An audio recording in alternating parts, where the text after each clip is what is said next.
Hello enemy lovers, स्वागत है आपका हमारे चैनल पर।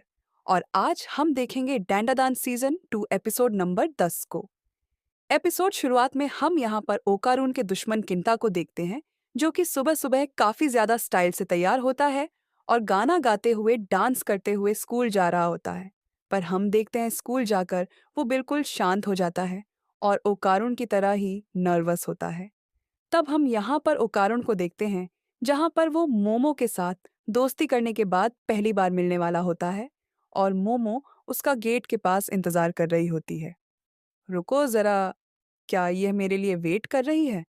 वैसे तो हमने साथ में बहुत कुछ सहा तो है, पर मुझे नहीं लगता कि यह मेरा वेट कर रही होगी, तो इसलिए मुझे चुपचाप यहाँ से निकल लेना चाहिए। तब वो कारुण सिर झुकाकर वहां से खिसक लेता है, पर मोमो उसे बुलाने उसके पास आ जाती है, जिसे देखकर किंता हैरान हो जाता है, क्योंकि उसे लगा नहीं होता कि वो कारुण जैसा बंदा मोमो के साथ बात कर सकता है। तब वो कारुण क्लास में चला जाता है, जहाँ किंता अपनी सफाई वाली मैगजीन को देखते हुए ओकारुण पर नजर रख रहा होता है और ओकारुण भी अपने एलियन वाली किताबें पढ़ने लगता है।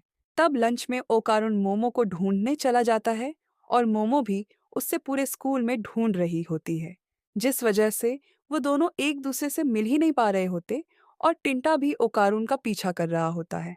तब कोई भी किसी को नहीं ढूंढ पाता, जिस वजह से ओकारून और मोमो जाकर अलग अलग बेंच पर बैठ जाते हैं। मोमो पक्का मुझे अवॉइड कर रही है, क्योंकि लगता है उसे एहसास हो गया है कि मैं बहुत ज्यादा बोरिंग हूँ और बहुत ज्यादा बेकार हूँ। आखिरकार यह ओकारुट है कहाँ? लंच ब्रेक खत्म होने वाली है और मुझे इसका पता भी नहीं लग रहा। क्या वह किसी वजह से उदास है? लगता है मैंने उसे दोस्ती करने पर फोर्स कर दिया है। मोमो बहुत ज्यादा पॉपुलर है, तो उसे मेरे जैसे दोस्त की कोई जरूरत नहीं है। मुझे तो लगता है कि मैं एक बैकअप फ्रेंड हूँ।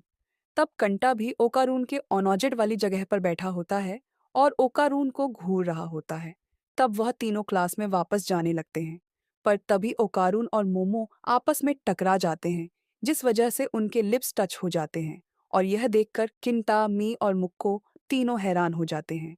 तब हमें प्रेजेंट का सीन दिखाया जाता है, जहां पर कंटा किसी तरह ओकारून का ध्यान अपनी तरफ खींचने की कोशिश कर रहा होता है, पर ओकारून को उसके इशारे समझ ही नहीं आ रहे होते, जिस वजह से वो किंता को इग्नोर कर रहा होता है। लगता है अब मेरे पास कोई चॉइस नहीं है, मुझे अपनी चालाकी और ताकत का इस्तेमाल करना ही पड़ेगा, क्योंकि यही तरीका है जिससे मैं जीत सकता हूँ।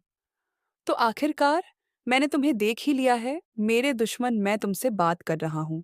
क्या सच में आखिरकार तुम्हें मुझसे क्या चाहिए? तुमने आज तक मुझसे कभी बात नहीं की है, तो आखिरकार आज क्यों कर रहे हो? मुझे लड़कों में कोई इंटरेस्ट नहीं है, पर तुम्हारी बात ही अलग है। मैं बस जानना चाहता हूँ कि तुम मोमू के साथ इतने अच्छे से कैसे घुल मिल गए हो। तुम बिल्कुल भी गुड लुकिंग नहीं हो और तुम बहुत ज्यादा बोरिंग भी हो। तो आखिरकार तुम्हारे जैसे चोमू ने मोमू के साथ दोस्ती कैसे कर ली है? और अब तो तुम्हारी दोस्ती आयरा के साथ भी हो गई है। तो जल्दी से बताओ, आखिरकार तुम लड़कियों के बीच इतने पॉपुलर कैसे हो गए? ऐसा कुछ भी नहीं है, मैं लड़कियों के बीच में पॉपुलर नहीं हूँ।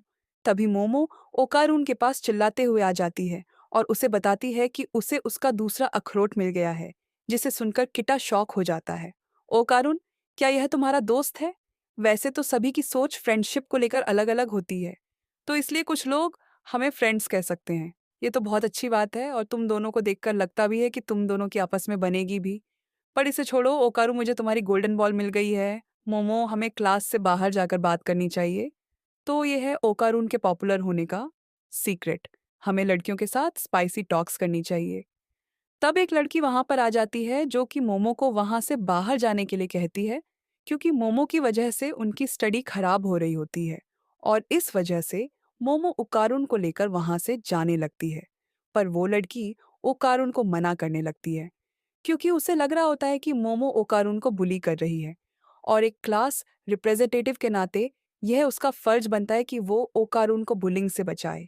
जिस वजह से हम देखते हैं मोमो और वो लड़की लड़ने लगते हैं और किंता यह देखकर बहुत ज्यादा हैरान हो जाता है कि ओकारून के लिए दो लड़कियां आपस में लड़ रही हैं, जिस वजह से किंटा उस लड़ाई को रोकने के लिए बीच में आ जाता है और लड़कियों के सामने स्पाइसी टॉक करने लगता है, जिस वजह से मोमो उसे मारने की धमकी देती है। तब शाम को मोमो और ओकारून उस अपार्टमेंट में चले जाते हैं जहां पर ओकारून का अखरोट होता है। आखिरकार उस लड़की की प्रॉब्लम क्या है और वो तुम्हारे बारे में इतना चिंता क्यों कर रही थी? मुझे नहीं पता कि आखिरकार आज चल क्या रहा है, क्योंकि आज से पहले तो मेरे क्लास में से किसी ने भी मुझसे बात करने की तो कोशिश ही नहीं की थी। जिस वजह से आज मैं बहुत ज़्यादा खुश हूँ, यह इस वजह से हो रहा है क्योंकि उन्हें लगता है कि तुम बहुत ज़्यादा कूल हो। सच में मैं कूल हूँ, आखिरकार मैंने कर दिखाया। तब मोमो ये सुनकर हंसने लगती है और वो लोग उसके बाद ओकारून के अखरोट के बारे में बातचीत करने लगते हैं।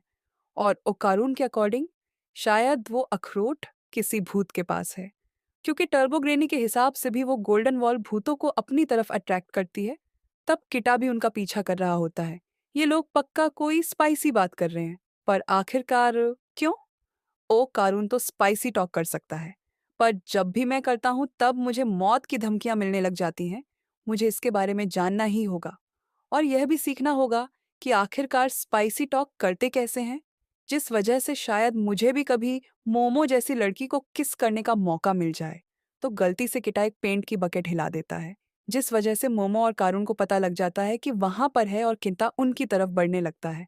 पर तभी अचानक से वह आसमान में उड़ने लगता है और सीधा मोमो की तरफ आ जाता है, जिस वजह से किंटा को लगने लगता है कि आज वो मोमो को किस करके रहेगा। और ओकारून ट्रांसफॉर्म होके मोमो को बचा लेता है और किंटा बेचारा सीधा ग्राउंड को किस करता है। ओकारून, ये तो तुम्हारी क्लास का वही ठगती लौंडा है। लगता है यही वो भूत है जिसके पास तुम्हारा अखरोट है। तब ओकारून को अपनी बॉ उड़ती हुई दिखाई देने लगती है और मोमो और ओकारून उसे पकड़ने के लिए उसकी तरफ बढ़ने लगते हैं, पर वो बॉल किसी के हाथ नहीं आती और ओकारून भी जैसे उस बॉल को पकड़ने लगता है, वैसे ही वो बॉल ओकारून पर हमला करके उसे दूर फेंक देती है। मोमो, या कोई घोस्ट नहीं है, क्योंकि मुझे एक बॉडी फील हो रही है, पक्का यहाँ पर कोई चीज है। तब बॉल उड़ती हुई वहां से चली जाती है, जिस वजह से ओकारून मोमो को पीठ पे उठा लेता है और बेचारी किंता को यह बिल्कुल पसंद नहीं आता कि ओकारून मोमो को पिगी राइड दे रहा है। तब मोमो किटा को ओकारून और उसके बैग को संभालने के लिए कहती है और उसे धमकी देती है कि अगर उसे ऐसा नहीं किया तो वो उसे मार डालेगी। तो वो कारुण और मोमो गोल्डन बॉल को ढूंढते हुए अपार्टमेंट में चढ़ जाते हैं, पर वो गोल्डन बॉल कहीं खो जाती है, जिस वजह से वह उसे ढूंढ रहे होते हैं। पर तभी वह गोल्डन बॉल आकर मोमो को दूर फेंक देती है और ओकारुण को भी जोर जोर से मारने लगती है। तब मोमो फिर से अपनी साइकिक पावर से उस बॉल को पकड़ने की कोशिश करने लगती है, पर वो बॉल उड़कर टेरेस पर पहुंच जाती है। तब ओकारुन आकर उस बॉल को एक लात मारता है और मोमो भी उसे एक पंच मारती है, जिस वजह से ओकारुन फिर से उस बॉल को मारने के लिए जाने लगता है, पर वह बॉल ओकारुन को मारकर नीचे फेंक देती है और खुद अपार्टमेंट्स के नीचे जाने लगती है। तब मोमो ओकारुन को अपनी पेट पर बिठा लेती है और अपनी साइकिक पावर की मदद से स्विंग करते हुए अपार्टमेंट्स के अंदर जाने लगती है, पर तभी वो गोल्डन बॉल आकर उन्हें नीचे फेंक देती है और मोमो अपनी साइकिक पावर की मदद से खुद को रोकार को ज्यादा चोट लगने से बचा लेती है। पर नीचे गिरने के इम्पैक्ट की वजह से उनकी हालत थोड़ी खराब हो चुकी होती है। आखिरकार हम ऐसी चीज को कैसे हराएंगे जिसे हम देख भी नहीं सकते? पर आखिरकार तुम कंप्लेंट किससे कर रही हो? पर तभी उन्हें किटा की चीखने की आवाज सुनाई देती है, जिस वजह से वह लोग फिर से अपार्टमेंट के ऊपर जाने लगते हैं और देखते हैं किटा अपार्टमेंट से नीचे गिर रहा है, जिसे मोमो अपनी साइकिक पावर से बचा लेती है। आखिरकार तुम यहाँ पर कर क्या रहे हो बेवकूफ? मैंने तुम्हें बैग का ध्यान रखने के लिए कहा था ना। तब वहां पर वो गोल्डन बॉल वापस आ जाती है और तुम लोग मुझे बाद में बताना कि आखिरकार तुम लोग हो कौन, क्योंकि अब इसे मैं संभालूंगा। तब कंटाऊ उस गोल्डन बॉल की तरफ बढ़ने लगता है, पर वो उस गोल्डन बॉल का कुछ नहीं कर पाता। अब हम लोग इसे 3 एंगल से देख सकते हैं और मुझे पूरा यकीन है कि यह रेट्रो रिफ्लेक्शन प्रोजेक्शन का इस्तेमाल कर रहा है, जिसका नाम सुनते ही वह बॉल वहां से भागने लगती है और अपार्टमेंट्स को तोड़ते हुए आगे बढ़ने लगती है।